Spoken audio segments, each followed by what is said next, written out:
이번 포럼에는 세계적인 미래학자와 국내외 석학들이 한자리에 모여 다양한 해법을 내놓을 것으로 기대되고 있습니다. 특히 이 가운데 박근혜 정부의 국정기조인 창조경제를 통해 어떤 미래 전략이 나올 것인지가 가장 큰 관심을 끌고 있습니다.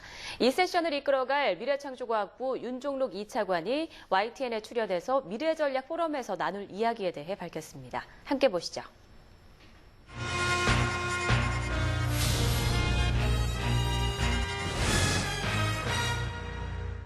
그러니까 네.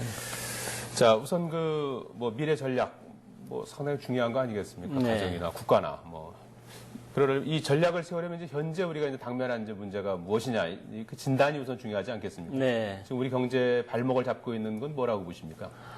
역시 여러 가지 요인이 있겠습니다만 제일 중요한 거는 그동안에 우리가 산업화를 거치면서 한 4, 50년간 부지런한 손발을 통해서 생산하는 것을 잘했습니다. 네. 근데 이제 부지런한 손발을 움직이는 것의 경쟁력이 떨어지고 있다. 네. 그 부분이 우리나라 경제에서 굉장히 발목을 잡는 부분이고 경쟁력이 떨어지다 보니까 기존의 일자리가 많이 줄어들고 있다. 그래서 부지런한 손발 대신에 이제 창의적인 브레인, 예. 소위 두뇌를 활용하는 창조 경제, 예. 이게 굉장히 중요한 요인 아닐까 이렇게 생각하고요. 네. 그 밖에도 이제 그 저출산이랄지 고령화 문제 이런 부분이 겹침으로 인해서 경제에 굉장한 그 어려움이 가중되고 있다. 이렇게 얘기할 수 있겠습니다. 이런 문제점들을 이제 해결할 수 있는 미래 전략을 세워야 되는 건데, 그런데 네. 사실 요즘에 과학기술뿐만 아니라 세상이 워낙에 빠르게 돌아가다 보니까 바로 한치 앞의 일도 모를 그런 상황 아니겠습니까? 네네. 그런데 이 미래 전략이라는 것을 세우기가 상당히 쉽지 않을 것 같은데요. 역시 미래 전략을 수립하는 데서 가장 중요한 변수가 제가 보는 견지에서는 과학기술이다 저는 이렇게 생각합니다. 예. 요즘에 뭐는 네모다라고 네. 유행하지 않습니까? 저는 과학기술은 네모다라고 했을 때 저는 거기다가 네모에 들어갈 단어 중에 가장 좋은 단어가 바로 경제다.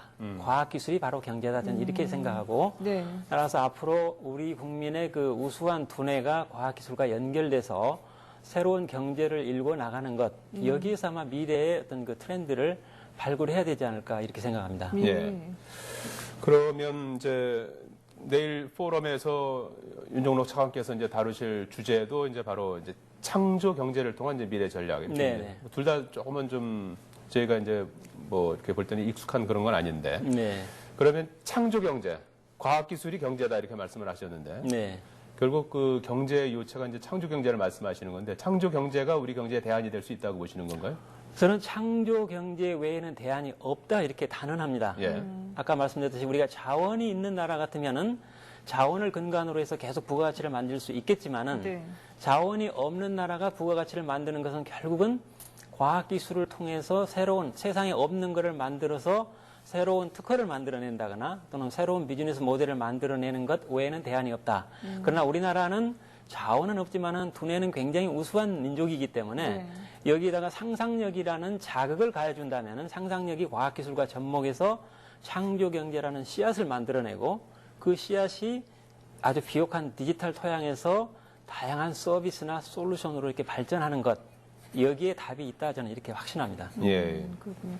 근데 이번 박근혜 정부 들어서 저희가 창조경제라는 말을 많이 사용하고 있지만 사실 이 좀 용어 그 자체가 정의가 좀 모호한 면이 없잖아 있거든요. 근데 앞서서도 저희가 소개해드릴 때 이스라엘 쪽의 창조경제를 많이 좀 조예가 깊으시다고 말씀을 드렸는데 예를 들면 이스라엘은 좀 쉽게 설명을 해주신다면 어떻게 할 수 있을까요? 그러니까 이스라엘은 인구가 750만밖에 안 되고요. 네. 우리나라 충청남북도 정도밖에 안 되고 연간 강우량이 한 500ml밖에 안 됩니다. 이게 물이 굉장히 부족한 나라죠. 네. 그래서 이 나라가 개발한 것은 이제는 물을 최대한으로 절약하면서 농사를 짓는 방법이 뭘까 해서 네타핌이라는 회사에서 물을 스프링클러로 뿌려버리지 않고 물을 파이프를 통해서 땅 속에다가 파이프를 묻어서 구멍을 뚫어가지고 물이 새 나오게 하는 방법, 소위 드립 이리게이션, 물방울 물주기라는 방법인데 이거를 개발함으로 인해서 40%의 물만 사용하면서도 오히려 생산량은 50% 늘어나는 예. 이런 기술을 개발하게 됩니다. 네. 이 나라는 자원은 없지만은 그 국민의 상상력이 과학기술과 접목해서 드립 이리게이션이라는 기술을 개발함으로 인해서 어마어마한 부가가치를 만들었고 전 세계의 160개국의 네타핌의 그 파이프가 수출이 되고 있습니다. 또 하나 예를 들어 본다면 젖소 한 마리가 최대 8,000리터의 우유를 뽑아냅니다. 네. 그러나 이스라엘은 똑같은 먹이를 먹여서 거기는 그 사막지대이기 때문에 풀이 없지 않습니까? 똑같은 먹이를 먹였지만은 12,000리터의 우리를 뽑아내는 이런 기술을 이제 만들어냅니다. 같은 젖소였어요? 그러면 그 똑같은 젖소에서 4,000리터라는 차이가 나지 않습니까? 예. 이거는 이제 여러 가지 그 소의 발에다 센서를 부착을 해서 소가 운동을 해야 될 시간, 안 해야 될 시간을 적절히 조절을 해서 4,000리터를 더 만들어냈거든요. 운동을 통해서 그렇습니다. 양을 더 소의 늘리는 건가요? 운동 시간과 운동 패턴만을 조절을 해서 똑같은 먹이를 먹였지만은 다른 나라는 8,000리터밖에 짜내지 못하는데 12,000리터. 그 4,000리터를 저는 창조 경제다. 이렇게 얘기를 합니다. 그래서 창조 경제라는 것은 뭐 거대한 과학 기술뿐만 아니라 우리가 생각했던 상상력을 과학 기술과 접목을 하는 것. 거기에서 상상력이 경제로 탈바꿈한다. 저는 이렇게 생각할 수 있겠습니다. 국내에서는 그런 뭐 사례를 찾을 수 없을까요? 근데 우리나라의 경우도 이제 이처럼 없는 것을 세상에 아직까지 존재하지 않은 것을 새로운 것으로 만들어 보자 해서 저희들이 국민들의 아이디어를 토해내십시오라고 해서 만들어 놓은 광장이 도서관을 무한 상상실로 만들어서 예. 거기 와서 여러분의 상상력을 토해내십시오. 그 다음에 이제 온라인 상에서도 예. 창조 경제 타운이라는 걸 저희들이 미래창조과학부에서 만들어서 예. 전 국민들이 좋은 아이디어가 있을 때는 창조 경제 타운에다 올리면 됩니다. 그럼 저희들이 그걸 심사를 해서 멘토들이 심사를 해서 더 좋은 아이디어로 쿠킹을 해서 예. 필요하면은 그 특허로도 만들어주고 예.